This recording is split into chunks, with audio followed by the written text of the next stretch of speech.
Alright, y'all, this is Draft Dad, and we're going to get started here with a guide on modal double-face cards in Zendikar Limited.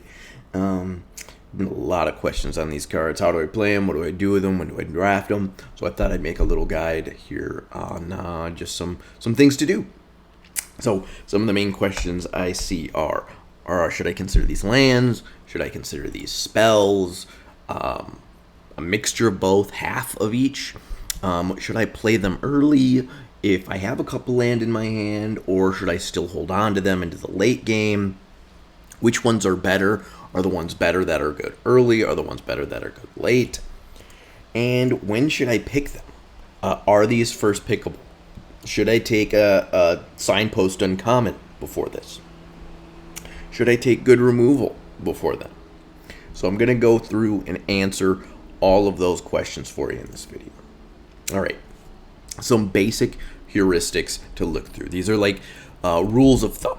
There's no hard and fast, easy way to evaluate these cards. There's a lot of context behind them, but if we're trying to make it easy, this is the best I can do, okay?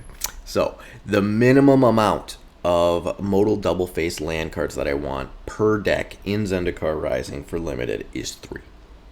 Anything less, and I feel like my deck is going to be a little bit more inconsistent than the average deck that I'm playing against, especially in, the lightning fast best of one arena format, right?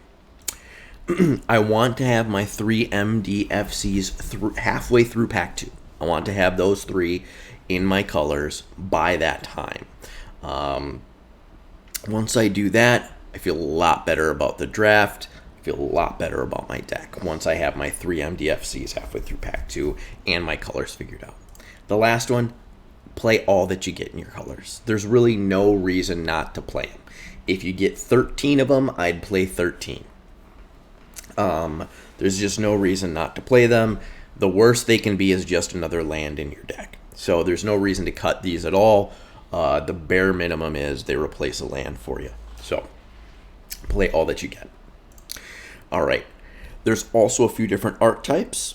Well, another question I see a lot is how many mana sources should I have in my decks? Well, there's 3 different, then again, these are general heuristics. There's 3 different things that we can look at here. So landfall decks, these are in the Naya colors. So we're talking about green, red, and green, white, or green, red, and white, all 3. A multicolor deck. Generally, those landfall decks want 19 or 20 plus mana sources. The most I've seen is probably 22 sources of mana, and 6 of those were MDFCs. This really allows you to expand the amount of cards in your deck that trigger your landfall stuff. So you can pick, do I want to spell this turn or do I want to landfall? These decks don't really, you can't really get flooded as much with these decks, so you're fine playing 19 to 20 plus mana sources. If I didn't have any MDFCs, I would probably play 19 or 18 basic lands in a deck like this.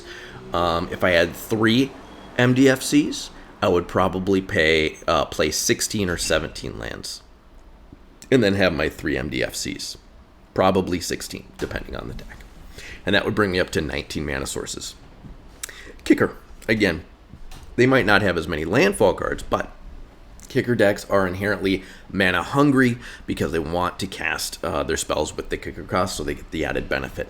So these decks are going to want 18 to 19 plus mana sources. The most I would probably put in a kicker deck would be 20, and that's with 5 or so MDFCs. Again, if I didn't get any MDFCs, I'd probably play 17 basic lands in this deck. If I had 3 MDFCs, I'd play 15, maybe 16 basic lands and 3 MDFCs. The rest of the decks aren't going to be quite so mana hungry. Think the Rogues deck. We could think of the Rakdos deck, right? So you're going to want 17, maybe 18 sources in those decks. I'd play 16 to 17 basic lands in a deck like this, depending on how aggro it was. But I'd really want some MDFCs. If I had 3 MDFCs in this, I'd play 15 basic lands and then have my 3 MDFCs to give me 18 mana sources. All right. The last thing I wanted to talk about before I get into these colors are pick 'em up cards. These are very, very important if you're in the Naya colors, because these allow you to play your tier 1, and we'll talk about the difference in tier 1 and tier 2 landfall or MDFC cards in a moment here. But these allow you to pick up your landfall cards, so you can use them as a land early and then get the spell benefit later. So Kazandu Stomper is the top of the heap here. 6 mana for a 6/5 trample, so good stats, big threat, and it picks up 2 lands. So if you have 2 MDFCs that are tier 1 that are really good that you want right then, it essentially gets you 2 spells. Hellion, I would put second. This is a 5 mana for a 4/5. When you pick up a land, it deals 2 damage to your opponent. It's a shock. It's a free shock. Why not? The body on the creature is 5 points of toughness. That dodges most of the damage-based removal in this set. So it is a big curve topper, and I've been pretty impressed with it. Lastly, I'd put Tazim Raptor. That's going to be a Windrake. 2/2 for 3 mana, picks up a land as well. The reason I put this one a little bit lower, even though it's evasive and easier to cast, is that oftentimes you're going to want to pick up those MDFCs later in the game, when Tazim Raptor might not have as much of an impact on the board. Generally, you'll want to play a bigger creature later in the game, because that's when you have enough land already. Playing this on turn 3 and picking up your MDFC, so you have 2 lands left in the field, isn't so great. But playing your Kazandu Stomper or your Hellion on turn 5 and picking up an MDFC when you can cast it is pretty good. It's pretty impactful. All right, so we're going to get into evaluating MDFCs here. This is the kind of the structure of how we're going to evaluate the colors. Each color gets 6 MDFCs, 1 mythic rare, 1 rare, and then 4 uncommons. So it's early game versus late game power. That's going to be one of the main factors in how we judge an MDFC. Is it good in the late game, or do you want to play it in the early game? Generally, in an MDFC, if it's in your opening hand, you're going to want to play it as land. If you top deck it, you want it to be good late game. Modality. How good is it at doing things that your deck wants to do, right? Talking about Akum Warrior here. 6 mana for a 4/5 warrior. Great modality card because it has creature types, it's a threat, it has evasion, and it's good in the late game. All right. And then you compare that with something like Jawari Disruption, which is 2 mana, counter a spell unless opponent pays 1 mana, so it's 4 spike. That's only good in the early game. So for the modality of the card, you're not quite getting as much value there and as much synergy as you would with Akum Warrior. And then situational uses. So if you're in green-black counters matter deck and you have Vastwood, I think it's Vastwood Fortification. It's 1 green for an instant, put a +1/+1 counter on a creature. Maybe that's more useful to you in that type of deck than Vastwood Fortification would be in the green-blue kicker deck. So those are the 3 conditions we're going to evaluate these. And now let's get into the colors here. So we're going to separate these into tiers 1 and 2. Tier 1 cards are Windmill Slam, Pack 1, Pick 1, Happy to Have It cards. So first for white is Amiria's Call. 7 mana, create 2 4/4 Angel Warrior tokens with flying. Note they are warriors, so they do trigger your Party Matters stuff. And it also gives all your non-angel creatures indestructible until end of turn. So you basically get a free attack in there. But this card can win the game. Now, if you have Umara Raptor, you can play this as a land on turn 1 and then pick it up with Umara Raptor when you have the mana to cast it. So very, very powerful spell. Windmill Slam on pick 1. Onto Inversion. Destroys all non-land permanents, and that's especially valuable in this set because there's a lot of enchantments like Roost of Drakes or artifacts like Relic Vial that you really need to get off the board, and this will sweep everything away. Everything dies. Again, this is another one that you can play on turn 1, even if your opponent knows about it. Maybe you're in an Azorius deck where you don't want your opponent to dump out their hand and try to beat you down because you do have a slower deck. right? And if you have this in your opening hand, you play it down, you can sandbag your card draw spells, you can sandbag creatures, and really build your deck to take advantage of this effect. So I think this is a very good one as well. Kabira Takedown. This is the first uncommon one that I would consider tier 1, but white rarely gets this type of effect. It's a 2-mana instant, deals damage equal to the number of creatures you control to one target creature or planeswalker. Now, white usually gets the effect where it deals damage to an attacking or blocking creature. Not this time. It just kills anything as long as you have more creatures, or as many creatures as the target's toughness. So, very good card. Would be super happy to pick that one first pick. All right, let's get into tier 2. These I would still first pick in a bad pack, usually. There's some that are really bad that I probably wouldn't want to, but I would probably take Premier Removal over these, or very strong signpost uncommons, like a Soaring Thought Thief maybe, or a Merfolk Falconer. All right, so Sajiri Shelter is a fantastic trick in the late game. Saves your best creature. It allows your creature to get through for lethal damage. It is just a very versatile card. 2 mana for an instant. Give a creature you control protection from the color of your choice until end of turn. Very, very strong card. I would be happy to first pick this one. I think white has some very good MDFCs. Again, in the Naya colors, taking these is even higher because you can get the pick 'em up cards, right? Kazandu Stomper, Umara Raptor, Pyroclastic Hellion. Next up, Makindi Stampede. This is a very situational effect that can be useful in the late game to help break a stalemate or help get your creatures through for lethal damage or win combat. But the effect is pretty expensive. It's 5 mana, sorcery speed, so your opponents can respond with removal, and it gives your creatures +2/+2. There are quite a few board stall type states in this format, and usually flying creatures and evasion tend to win those scenarios. But this is a mass pump effect that if you draw it late, it might be situationally useful for you. One of the weakest MDFCs I think is Skyclave Cleric. It's a 2 mana for a cleric, core cleric, so party types matter. When it enters the battlefield, you gain 2 life, and it's a 1/3. So if you draw this late in the game, yes, you might be able to trigger some of your cleric synergy cards if you're white-black, or life gain synergy cards, but a 1/3 body really isn't going to impact the battlefield. So it's that early versus late evaluation point that we're trying to make here. Is you want to play this as a land early, but you also, it's really only a decent play on turn 2 or 3 as your creature. So I think this one is a little bit lower on my pick list. All right, getting into red. So tier 1, Shatter Skull Smashing is probably the best of all of the modal double face cards. This is their mythic rare. It deals X damage divided as you choose among up to 2 target creatures and or planeswalkers. If X is 6 or more, it deals twice X damage divided as you choose among them instead. So getting to 8 mana in this format happens quite a bit. And again, because they have a pick 'em up card in Hellion, you can play this early, pick it up when you have 8 mana, and then blow up their 2 best creatures.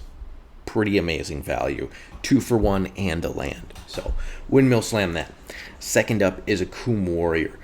This, I think, is top 2 or 3 as far as the uncommon MDFCs go. It's 6 mana for a 4/5 trample Minotaur Warrior. So parties matter. It has evasion and trample. It has a huge body. So pretty much ticking all the boxes as far as modality, situational use, and then early versus late game power for the red deck, whose primary creature type is warrior. So if you're in the red-white warriors deck, you can definitely get benefits from this as well. There's quite a gap now between this and Spikefield Hazard. I would actually tend to put Spikefield Hazard as more of a tier 2, but it is the 3rd best of the modal double face cards for red. So it's a single red, deals 1 damage to any target. If a permanent dealt damage this way would die this turn, exile instead. There are a lot of recursive effects in this set. In black, you have Thwart the Grave and Blood Beckoning. In green, you have Bala Ged Recovery and Marasa Sproutling. So there's quite a few of those recursive effects. So this exiling a permanent can have applications, especially if you're playing that blue or green-black counters matter deck. Finishing off a Moss Pit Skeleton with this is a pretty big game, right? Or hitting a Skyclave Shade with this is huge, right? So it is one to watch out for. All right, tier 2. So Kazul's Fury. This is the 3-mana fling. It can go face, so this is a good game ender card. Think about this play pattern, right? You have 8 mana in play. There's a board stall. Your opponent's at 6. You draw a Pyroclastic Hellion. You bounce your Kazul's Fury back to your hand, and then deal your opponent 2 damage, then fling your Pyroclastic Hellion at their face and they're dead. So this enables some pretty nutty stuff to happen late game. And if you have to, you can just fling it at their bomb or their Soaring Thought Thief. You can fling a creature at it because you need it off the battlefield. All right, next up, I will pick Song Mad Treachery, and this is the threaten effect for this set. It's 5 mana, so it's a little bit, well, quite a bit overcosted for this type of effect. If you have a Fury and a Treachery, you can do a Steal and Sack, but that's just about the only way in this set that you're going to make that happen. I think there's one other card that allows you to sacrifice. That's Skyclave Shadowcat in black, but if you can do that, that's awesome. But this is another potential game ender. You steal your opponent's best creature, and then you Alpha Strike to try to win the game. So again, I would generally consider this spell a land, or this MDFC a land. That's what we consider all of our tier 2 cards, is land first, not spell first. And that's where I would consider this one. Valakut Awakening, 3 mana for an instant. Put any number of cards from your hand on the bottom of your library, then draw that many cards +1. So in a set where we have MDFCs, where landfall matters, you rarely have a lot of cards in your hand, especially late game, because you're triggering landfall. You're playing your lands as spells. So oftentimes you're only at 1 or 2 cards late in the game. So usually this draws you 1 or 2 max. And so the effect just isn't that big late game for what you're getting. So that's why I put this one at the bottom there. I just don't know how many useful situations you're going to find with it. So I would still pick it. I wouldn't be happy first picking it, and I would tend to consider it a land and not a spell in my deck. All right, black. Black, again, has very, very strong MDFCs, but they don't have a way to pick them up. So keep that in mind. When you pair black with a color, if it's paired with white, red, or green, anything but blue, if you have really good MDFCs, keep an eye out for ways to pick these up. So Agadeem's Awakening, the mythic rare, no surprise here. This is going to be the most powerful one for 3 black and X. Return from your graveyard to the battlefield any number of target creature cards that each have a different converted mana cost X or less. So late game, you're going to have a lot of cards in your yard. You know, you'll have your 2-drop, a 3-drop, a 4-drop, and if you pay 7 mana, you can get them all back to the battlefield. That's a 3-for-1. In this format, a lot of cards are still relevant late in the game, 2-drops and 3-drops, right? So this can get back a 4-drop as well, which, you know, maybe your 2, 3, and 4 are all threats, especially if you're in that rogues deck or something. And you bring back an Expedition Skulker, and it has Death Touch. So very, very powerful card. Next up is Hagramauling. Again, this I'm going to consider a spell in my deck, not so much a land, but if I'm desperate, I will play it as a land, especially if I know I have ways to pick it up later in the game. But this is 4 mana, destroy target creature at instant speed. Instant speed removal in this format is especially valuable because of the amount of enters the battlefield effects that are reliant on party. So I'll give you an example. Drana Stinger is 6 mana for a 3/2 rogue. When it enters the battlefield, target creature gets -X/-X, where X is the number of creatures in your party. If they only have that rogue, and they have a warrior and a wizard, they play that card, they give your 3/3 -3/3, it's going to die, right? Well, if you play Hagramauling in response on one of their party members, that effect only gives it -2/-2. So your creature lives. So instant speed removal spell is especially important in a set like this. Next up is Black Bloom Rogue. 3 mana for a 2/3 with Menace. That's already decent. And then you add the effect. Gets +3/+0 as long as opponent has 8 or more cards in their graveyard. Becomes a 5/3 Menace. That's incredibly strong.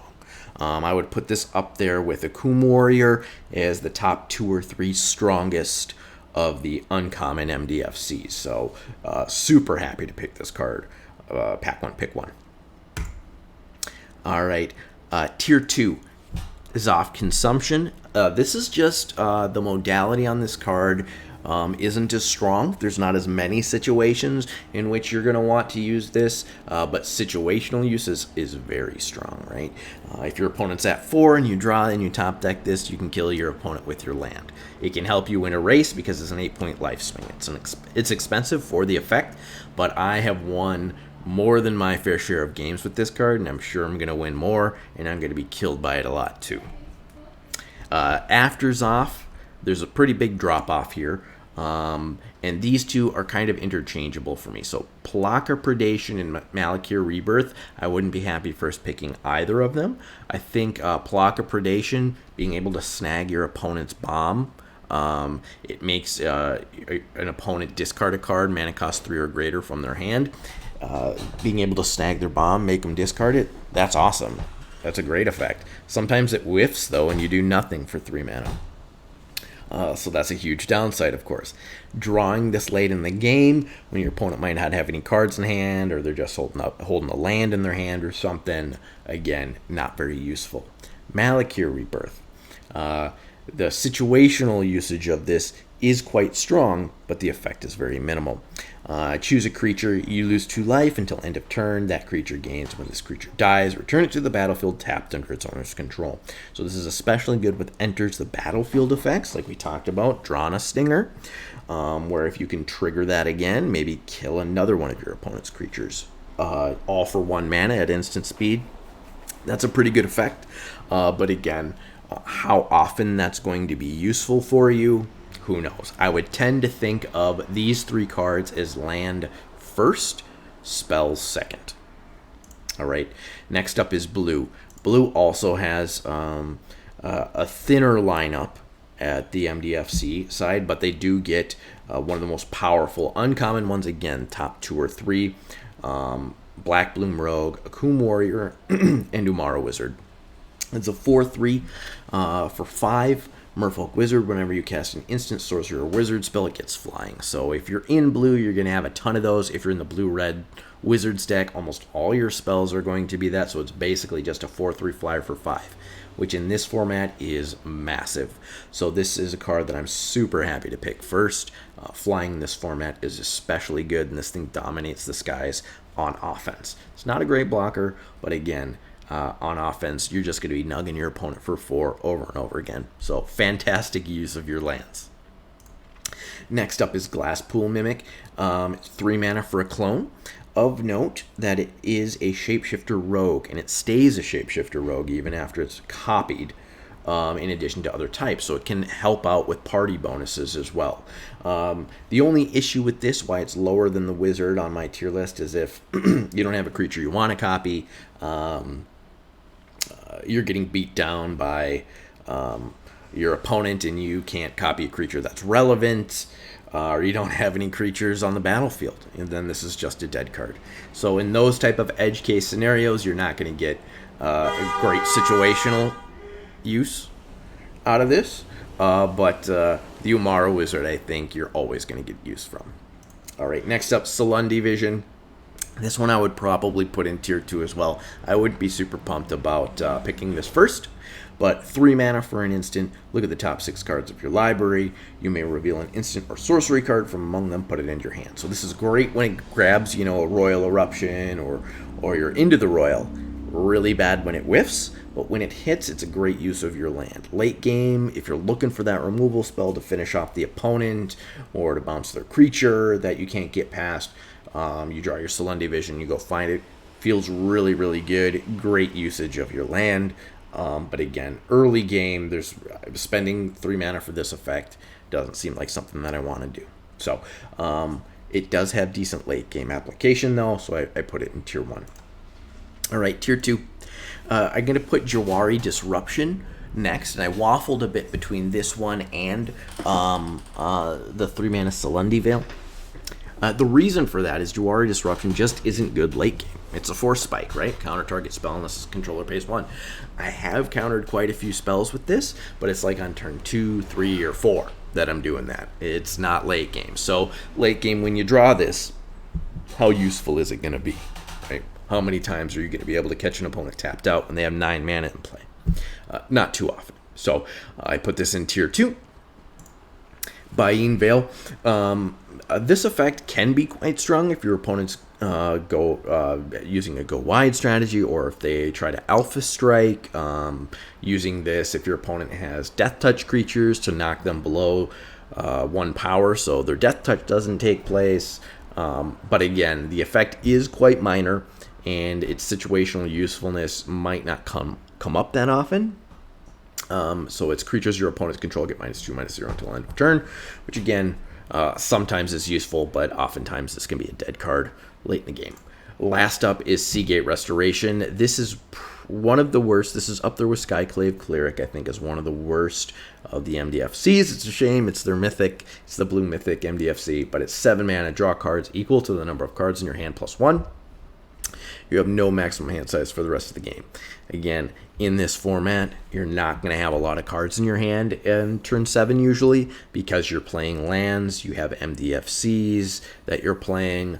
You're usually stopping playing out your basics around 7 or 8, especially in blue where you have a lot of kicker spells. So any lands after that, you're casting as spells. So a lot of times you just don't have too many cards in your hand, and then so this becomes 7 mana, draw 2, which is not a good effect. All right, last up we have green.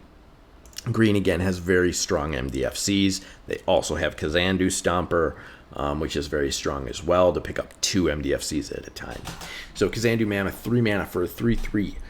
Elephant, whenever a land enters the battlefield under your control, it gets +2/+2. So this thing attacks as a 5/5, which is really strong for a 3-drop. This is just a very strong creature you would play anytime. So the fact that this is a land as well is just gravy. So it's good early, it's good late as a creature, it's good early as a creature, it's just good all around. One of the strongest landfall cards in the set. Next up is Bala Ged Recovery. I love this card. Late game, when your graveyard's full of stuff, it get back to the best card in your graveyard. It's not target permanent, it's just target card. It goes back to your from your graveyard to your hand. So you just pick your best card and you get it back. This can be backbreaking, and especially to get this from your land is huge. And when it's early game, it's in your opening hand, it's a no-brainer just to play this as a land. So very strong late game. It does what you want early game, and then you're in green, so you have access to Kazandu Stomper, so you can use it as a land early, pick it up later, and get your best thing back. Up next, I'm going to put Kalni Ambush. The reason is that it's an instant speed removal spell. Target creature you control fights target creature you don't, so 3 mana for that effect. So early on, it's going to be a land. Sometimes if you have like a Rabid Bite in your hand, you'll want to play it as a land, but other times you can just hold on to it and use it as a fight spell, maybe get it back later with Bala Ged Recovery. So it really is a powerful effect at instant speed. Again, instant speed removal, very powerful in this format. All right, tier 2. So Tangled Florahedron, I would consider a tier 1 card. I think Ramp is very valuable in this format in the kicker deck because they're so mana hungry, and this is one of the only mana dorks. This and it's the Apprentice, the green-blue Signpost uncommon for 3 mana. That adds a green or blue to your mana pool. And then Lotus Cobra, but who's counting Lotus Cobra? So Tangled Florahedron is a 2 mana dork, and so if you're mana hungry in your opening hand, you play it as a land, but usually I would save this for turn 2, so I can ramp. The big downfall of this card, I would say, is that it's not great late game, right? If you already have 6 mana in play and you top deck this, getting a 1/1 for 2, not great. So that's why I would put it below Kalni Ambush. Next up, Turn Timber Symbiosis. Another 7 mana mythic here. Look at the top 7 cards of your library. You can put a creature card from among them onto the battlefield. That creature card has converted mana cost 3 or less. It enters with 3 additional +1/+1 counters on it. So it does have the potential to whiff. Not bloody likely, but it does. And if it gets only finds a small creature, it pumps it up so it makes sure it's a relevant threat on the board. The issue with this is just the mana you pay for the effect. You're paying 7 mana for 1 creature. I'm not sure how good that is. If you have Kazandu Stomper, I think this card is very valuable as a land early. You can pick them up and get it back to your hand and then use it for its effect, but sometimes it's going to grab a 4-drop that isn't relevant, or it might even whiff for you, and then you're going to feel really bad about paying 7 mana for not something too great. But that being said, it's still a fine card. I don't think I would want to first pick it over, say, a Deadly Alliance, though. All right, Vastwood Fortification is the last one. 1 mana for an instant. Put a +1/+1 counter on target creature. This is by far the weakest of the green MDFCs, and the reason is just that the effect isn't that big. Late game, getting a +1/+1 counter on a creature, maybe it makes a difference, maybe it doesn't. But the effect is very minor. You can use it early game as a trick.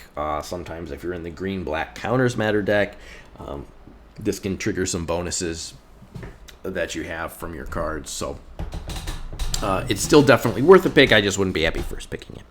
All right, next up, I wanted to go through a few trophy decks and talk to you about how they did their lands and how you should evaluate these. So we'll get through these really quick and then we'll wrap it up here. So this is the kicker deck. Like we said, very mana hungry one. 18 to 19 mana sources. They have 15 basic lands and they have 4 MDFCs. We have Vastwood Fortification, Tangled Florahedron, Baeen Veil, and Kelny Ambush. In addition, they also have 2 ramp cards, Lotus Cobra and Lowell Mage's Familiar. And then we can also count Tangled Florahedron in there as well. They have an 8 mana kicker spell. They have 2 Geyser Mages for 6 mana. Field Research is 6 mana.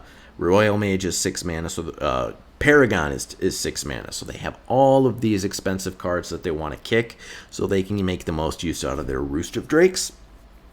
So they have 19 mana sources plus 2 dedicated ramp spells. So there's all the mana sources in the world. And in their opening hand, if they have 4 basics and a Kelny Ambush, they can hold on to that Kelny Ambush and play out their hand. If they have 2 basics, Kelny Ambush and Baeen Veil, these are going to be lands because they're going to want to hit 6 mana on curve. So this is a good heuristic to go by, right? I have my 19 mana sources here that I want for my kicker deck because I know I'm going to want to get to 6 mana by turn 6 or faster. Sometimes they'll just draw a Lotus Cobra or a Lowell Mage's Familiar and start casting 6 mana spells on turn 5 or 4.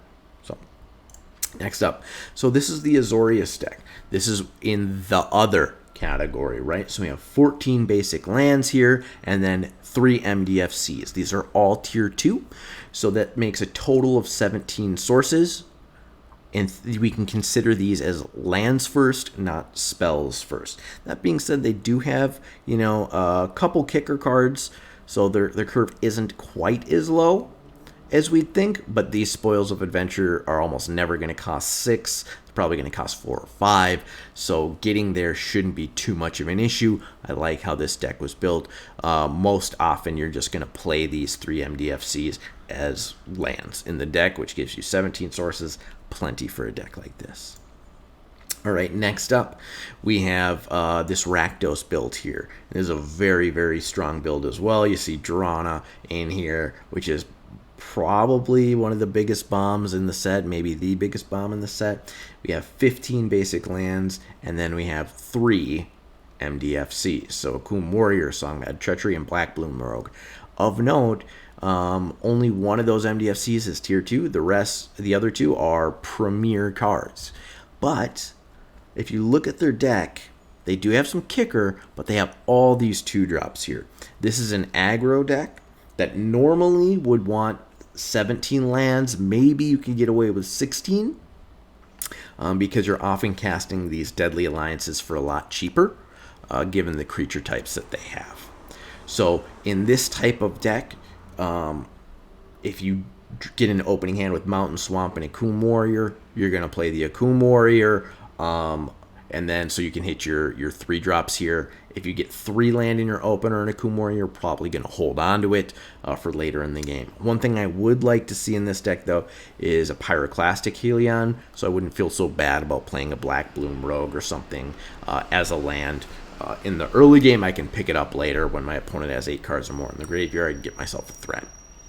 So again, these were just some examples of how to build your decks, how to evaluate MDFCs. Let me know if there's any questions or comments. Thanks a lot.